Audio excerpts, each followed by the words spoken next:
Alright guys, what is up? It is your boy Gimpzilla coming back with another Infinite Tuesday, the show where I go pick by pick in a arena draft to hopefully show you what picks you should make, what picks are kind of fringe picks and you should stay away from. All of that encompassed in one great show. So here we go, we're going to do our 150 entry fee. And we'll be given a few options here. Alright, so three aggressive picks is what I would say. Rexar, a great hero to just kind of get some aggro cards, go to the face, use your hero power to finish people off. Mage being a popular pick, Hunter kind of counters Mage. Rogue has been boosted up the draft tier recently because of Tinker Sword Oil and basically Auto Barber. She got a few buffs to her weapon and her hero power weapon, so that's what's making Valera hot right now. And then Uther, the Lightbringer, he has gotten Mustard, and let's just say Mustard is the king. If you can draft it's a rare card. I don't even know the real name of it, for crying out loud. Muster for battle, I think is what it is, and it's 7/3/1/1s get a 1/4 Lights Justice weapon attached to your hero. So a huge power swing for only 3 mana. Awesome card. Besides that, he also has True Silver Champion, Consecrate, a couple reliable AoE spells. So for those reasons, that's why we're going to pick Uther Lightbringer in this instance.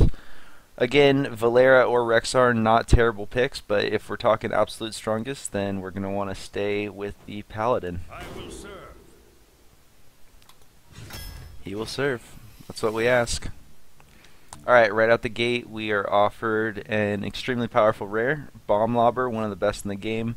Deal 4 damage to a random enemy minion. You can often control that, where that 4 damage lands, because you're initiating trades, leaving a Yeti up, leaving whatever big minion needs to go take it down, lob those bombs in. So absolute great pick. Holy Wrath, way too risky of a pick on the first draft, on the first choice, because we don't know how steep our curve is going to be yet. And Wailing Soul, just another, it's kind of a random pick. When compared to Bomb Lobber, it's just pales in comparison. Removal spell versus utility. Alright, so here we are, pick 2. I think we're going to go with the Mad Scientist. Now, we don't have any secrets yet, but Paladin, known for their secrets, obviously, hoping to get a couple of Venges at a minimum. So Mad Scientist basically becomes a 2/2 for 2. When this minion dies, put 3/2 on another minion if you have a Venge. Or if you have the 2/1 blocker, it's basically summon a 2/2, protect your 4-drop or whatever your next big minion is that you have out. So Mad Scientist, absolute great pick. I'm going to take him up.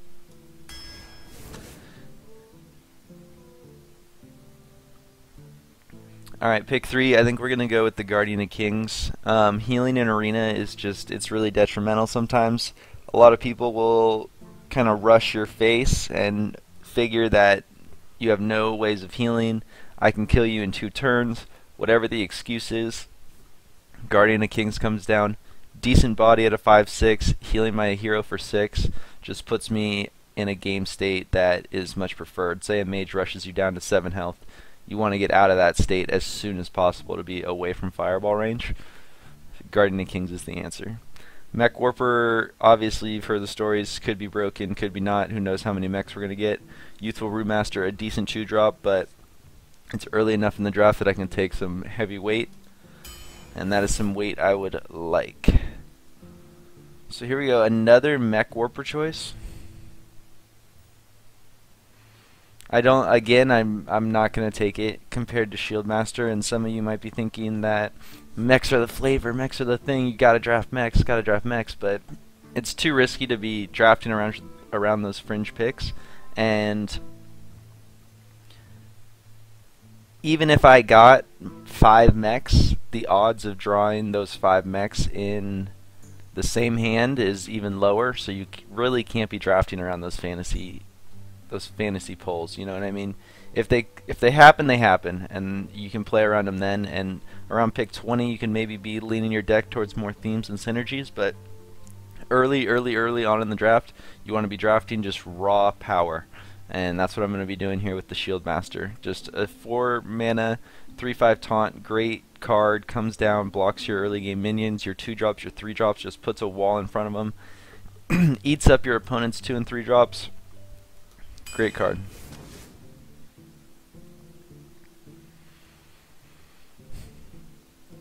So if you guys have seen any of my Paladin content at all, you would know that I like Light's Justice like a lot. I think turning the Paladin into a druid or a rogue essentially is incredibly OP, because you get your hero power on top of that. 4 turns of it. You really don't, you underestimate how much 1 damage is until you play with this card.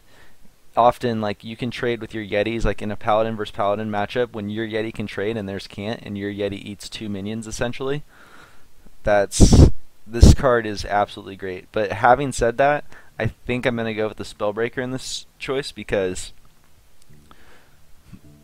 with the introduction of GvG, there's more and more buff cards. There's annoying, like, Sunwalker is always a problem. Just having a silence option is not bad, and I think more Light's Justices might show up, and a Muster for Battle, like I talked about before the draft, might show up, so other weapons might show up. So it's too early to be taking this weapon, and I'm going to go for a more versatile.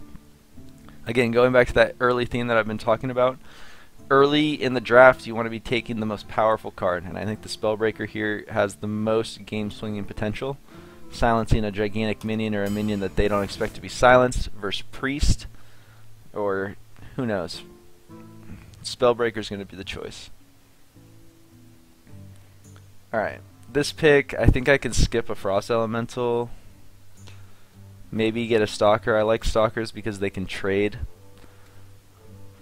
Although when I say that out loud, it makes me think that's wrong. So I think the Frost Elemental is just more powerful. 5/5 for 6, it's not terrible. Freezes a minion, it gets tempo in your favor, lets you race late game, assuming that they play like an ogre. You can like freeze it, go face, make it so that their ogre is forced to trade instead of go face and race you essentially. So Frost Elemental, good card. I'm going to pick it up. Consecration.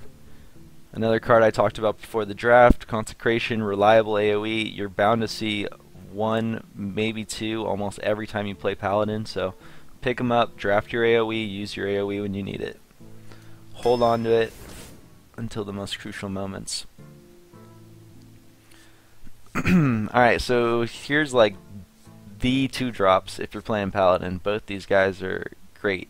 Divine Shield, absolutely game-defining Paladin talent is what I would call it. So draft your Divine Shields. They're really good. If you can slap this on your Guardian of Kings and then trade off into a Yeti or something huge, then you are playing the game right. But Shielded Minibot, he's essentially an Argent Protector and a minion mixed into one, because the weakness of the Argent Protector is that you need a minion out. This guy just comes down as one full package in the early game efficiently, creating positive trades for you in the early section.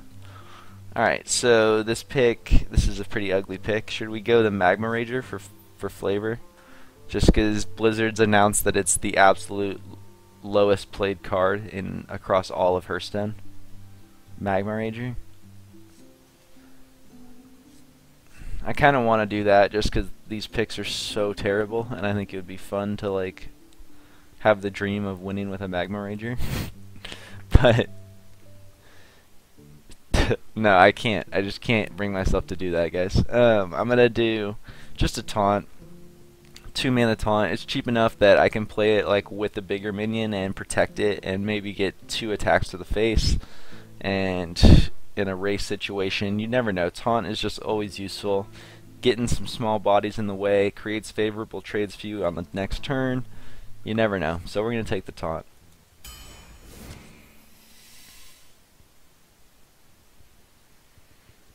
Alright, with not too many spells yet, I think I'm going to go with the Azure Drake. Wild Pyromancer can be powerful if you have a handful of spells. I'd say 4 or 5. I would take Wild Pyromancer here. Having only one, I'm going to be going with the Azure Drake. The spell damage combos with Consecrate. It draws Consecrate. Drawing a card later in the game, getting 2 cards at 10 mana is just way better in a top decking situation. Those are the turns that let you really pull ahead. Jeeves is not a bad card. I've loved Jeeves. I've drafted him in the past. He is great. You might be thinking, give your opponent 3 cards. That's crazy. But you drawing the 3 cards first, if you're in a favorable situation where maybe you just need to top deck a Savage Roar or a Fireball or whatever your one win condition is, and you're at like 12 cards, dropping Jeeves, getting ahead in that race, and having the first chance to draw 3 is a huge game-breaking state. And you also control when it goes down, so you could have no cards in hand while your opponent has maybe 3 or 4, and they can only draw 1 or 2 off Jeeves.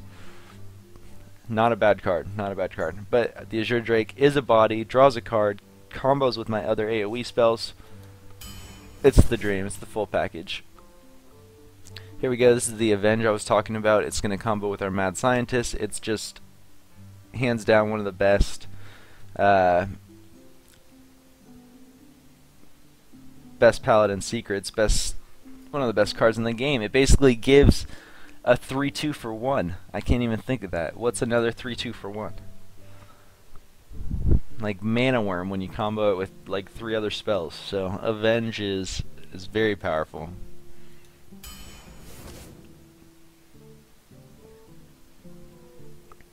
I'm going to be going with the Earthen Ring Farce here. I've said it before that healing just kind of, it's such a big swing factor, healing. Like, you never expect it, you can't play around it, and when people have it, then sometimes it just blows you out.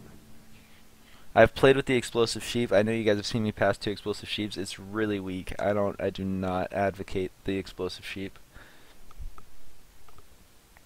Alright, Argent Protector is what this pick is going to be. I told you guys earlier, it's one of the best 2-drops. Comboing it onto one of our bigger minions, getting a favorable trade is exactly where we want to be. Argent, come protect me. Alright, so Dire Wolf Alpha is a pretty strong pick with Paladin because of our hero power, but I think we just go with the raw power. We get the Shield Master, get the taunt, get the body. Brewmaster's not bad, but I've been talking up taunt. I do like taunt.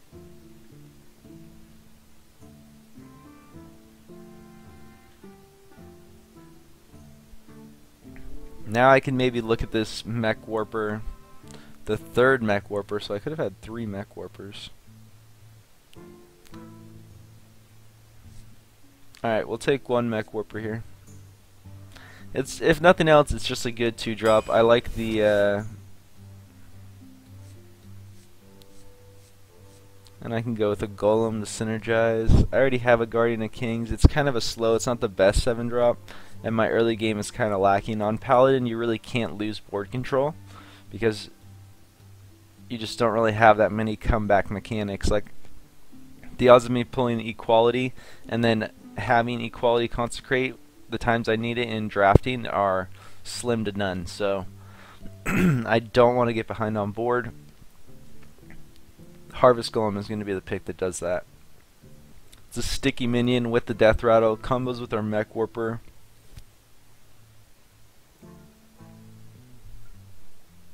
Just a good early game drop. I'm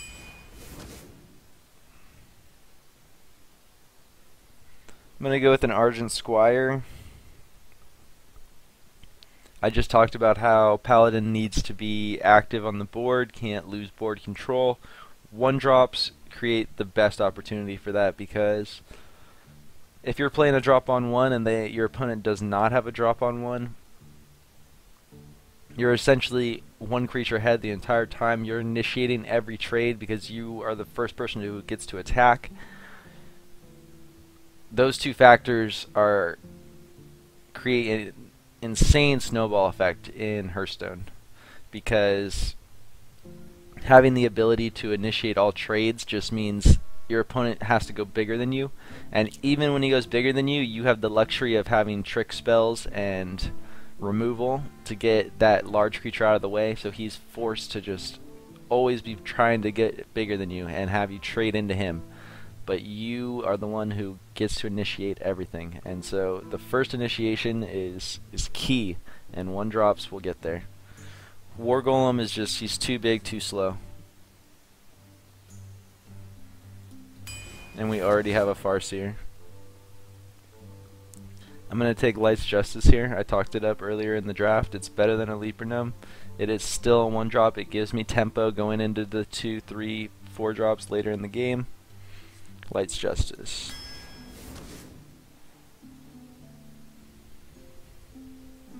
Dang, if I had 3 Mech Warpers, this Tinkertown might be looking a little better, but having just 1, 2, 3 with the Harvest Golem, I think that's 2 all in on the Tinkertown. I'm going to go with the Micro Machine here.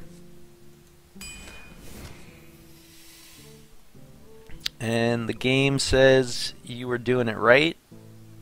Be rewarded with a legendary. So I will be taking Kel'Thuzad, one of the most powerful legendaries you can draft in Arena.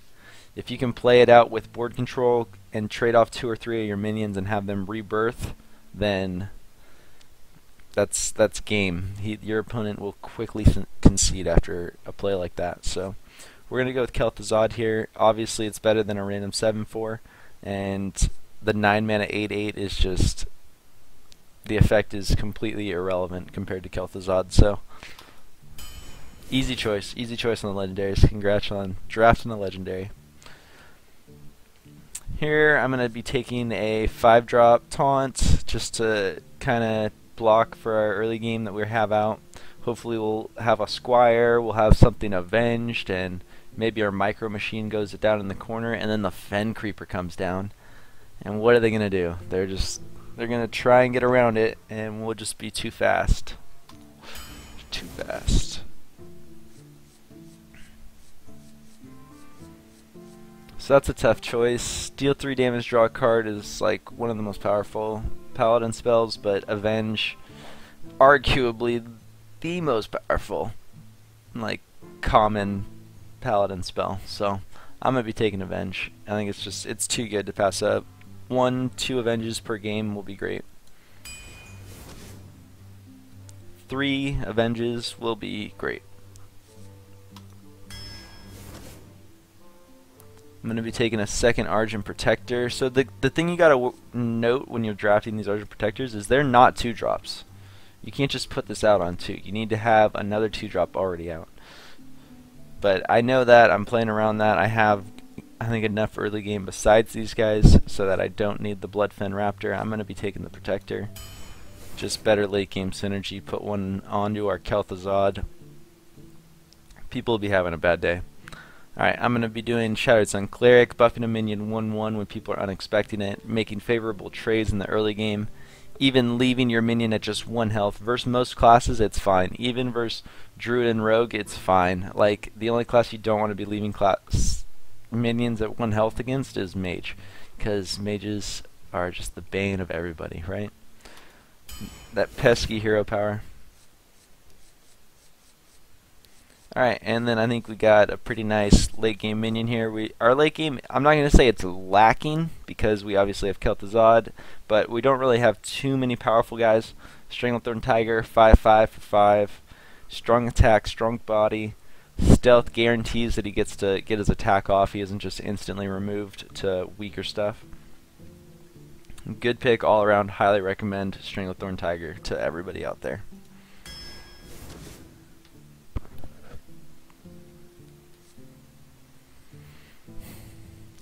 Alright, consecration number 2. That is what I want to see.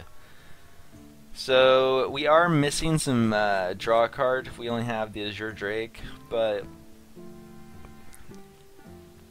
you can't stress about that. Gnomish Inventor is not going to save our butt in that department, and consecration will do just fine as a power card. So 2 damage to all enemies. Great spell all around. I'm going to be taking my shielded mini bot. So looking back, maybe I could have gone all the mech warpers and just had a crazy mech draft, but even then, I don't think so. I don't really think so. I have about 5 or 6, and that was exactly the scenario that I presented you guys in my what if. So I'll have about the same probability of getting all these cards as I need them. My 3rd Argent Protector. I don't know how many copies of this card before it's bad. I really don't think there's a limit. I think I could just use Divine Shields forever, all the time. Put them on my Shield Masters. Alright, and I'll be going Knife Juggler here. Little Exorcist is pretty good. I do like this card, but I already have 2 Senjins, Fen Creeper. I think Juggler's good. Juggler with triple Argent Protector, like that's gonna be a great early game snowball. So there you go, guys. That's my Paladin draft. I don't know. I would put this draft as pretty average. Like I'm obviously excited for the Kel'Thuzad. I'm excited for the Guardian of Kings. 2 good late game cards. Stranglethorn Tiger is going to be good. Frost Elemental. Glad I kind of picked him because I did not see the late game that I would normally expect in any deck. No ogres, no sea giants, no anything like that. Bomblobber is going to be an absolutely crucial pick. Deal 4 damage to a random enemy minion. It will swing boards into my favor undoubtedly. Undoubtedly. Azure Drake is going to be our late game card draw. Spellbreaker being that silence, you never know when you need it. You hold on to it in your hand. Maybe they play a taunt right when you have lethal and you just Spellbreaker through it and go for face. That's how you play Spellbreakers and silences. Hold on to them for that absolute crucial game tipping moment. Same goes for your AoE spells. Hold on to them for that absolutely game tipping crippling moment. Wait till they have played out their entire hand. They're all in on you. You consecrate the board once, maybe twice in the same turn. Who knows how devastating you want to be. Consecrate, great spell. Highly draft it all the time. Always draft your AoE every draft. Up here I just have a smorgasbord of early game here. Triple Argent Protectors. I was offered like triple Mech Warper this game, and I don't think it was. I think I did the right choice of not taking them all. I took one. I have 2 shielded mini boss to go with it. A Micro Machine, Harvest Golem might combo as well. We'll see if that synergy ever comes together. It is like all of my early game are mech basically, but for a triple Mech Warper draft, I would need a couple shredders at a minimum. I feel like. So there you go, guys. That's your draft. Hope you enjoyed it. Make sure if you like the content you give me a thumbs up, subscribe, and I'd love to see some comments down below. I appreciate it. And tell me what's on your mind. If you have any troubles drafting Paladin and need any tips, I'm happy to help you out. I'll give you extra advice down in the comments for specific questions. Thanks for tuning in, guys. Gimpzilla signing off.